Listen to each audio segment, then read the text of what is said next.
খুব সহজ রেসিপিতে আজকে আপনাদেরকে এগ ভেজিটেবল ফ্রাইড রাইস করে দেখাবো, যেটা কিন্তু খুব সিম্পল হলেও খেতে কিন্তু অন্যরকম মজার। এ ধরনের প্যান সবার ঘরে থাকে, তো প্যানে তেল বেশি করে দিয়ে এভাবে ধোয়া ওঠা গরম করে নেবেন, তাহলেই কিন্তু প্যান অনেকটা ননস্টিক প্যানের কাজ করে। আমি 4টি ডিম, স্বাদমতো লবণ এবং মরিচের গুঁড়া দিয়ে ডিম ঝুরি করে ভেজে নিলাম।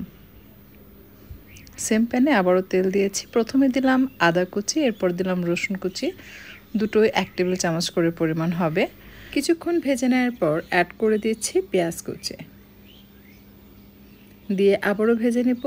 বেশ কিছুক্ষণ ভাজার পর অ্যাড করে দিতে হবে কাঁচামরিচ কুচি। যে যেমন ঝাল খেতে পছন্দ করেন সেটা বুঝে কাঁচামরিচ কুচি কমিয়ে বা বাড়িয়ে অ্যাড করে নিতে পারবেন।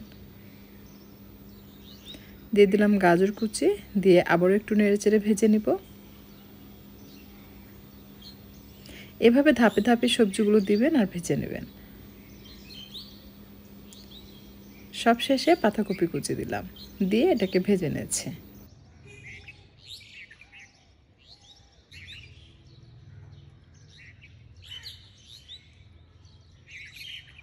আর দিয়ে দিলাম ক্যাপসিকাম কুচি, দিয়ে এটাকে জাস্ট মিশিয়ে নিব।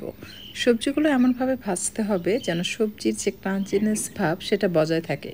বেশি সময় নিয়ে ভেজে সবজিগুলো কিন্তু সফট করে ফেলা যাবে না। সবজিগুলোকে সাইড করে রেখে 2 টেবিল চামচের মতো সয়া সস, কালো গোলমরিচের গুঁড়ো 1 চা চামচ, স্বাদ মতো লবণ, আর সেই সাথে দিয়ে দিচ্ছি চিনি। চিনি যে যার স্বাদ মতো কমিয়ে বা বাড়িয়ে অ্যাড করবেন। আমি এখানে 1 থেকে 1.5 চা চামচের মতো হবে চিনি দিয়েছি। দিয়ে এটাকে মিশিয়ে নিলাম। সয়া সস যখন একটু কমে যাবে, মানে এটা ড্রাই হয়ে আসবে, সেই পর্যায়ে এটা সবজির সাথে মিক্স করতে হবে। সবজির মধ্যে সরাসরি সয়া সস দেবেন না, তাহলে কিন্তু সবজি সফট হয়ে যাবে। কারণ ওইটা যখন টানতে শুরু করবে ততক্ষণে সবজি ওইটা টেনে নিয়ে সফট হয়ে যায়। তাই সাইড করে রেখে আমি যেভাবে করলাম ওইভাবে করবেন। এতে করে দেখবেন যে সবজিগুলো ক্রাঞ্চি থাকবে, টেস্টটাও ভালো আসবে। আর এর সময় দেখবেন খুব সুন্দর ঘ্রাণ পাবেন। রান্না করে রাখা ঠান্ডা করা পোলার চালের ভাত দিয়ে দিয়েছে। এটা আমি ফ্রিজে রাখি নাই, জাস্ট 1.5 কাপ চালের ভাত আছে এখানে। আর দিয়ে দিলাম ভেজে রাখা সেই ডিম, দিয়ে এখন সব কিছু মিশিয়ে নিচ্ছি। ফ্রায়েড রাইস করার সময় শুরু থেকে শেষ পর্যন্ত চুলার তাপ হাই ফ্লেমে রাখবেন। এই পর্যায়ে আমি বাটার দিলাম ফ্লেভারের জন্য। হাই ফ্লেমে রেখে ফ্রায়েড রাইস করলে কি হয়, এটার টেস্টটা খুবই ভালো আসে।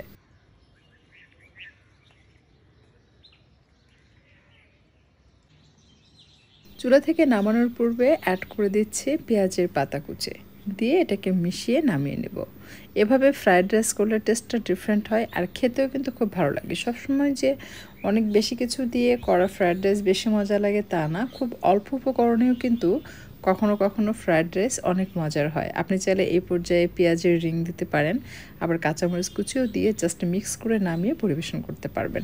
আমি এটা হট গার্লিক চিকেনের সাথে পরিবেশন করেছি, এটার সাথে খেতে অসম্ভব মজার। এটার রেসিপি কিন্তু অলরেডি আমি আমার আরবি কিচেনে শেয়ার করেছি।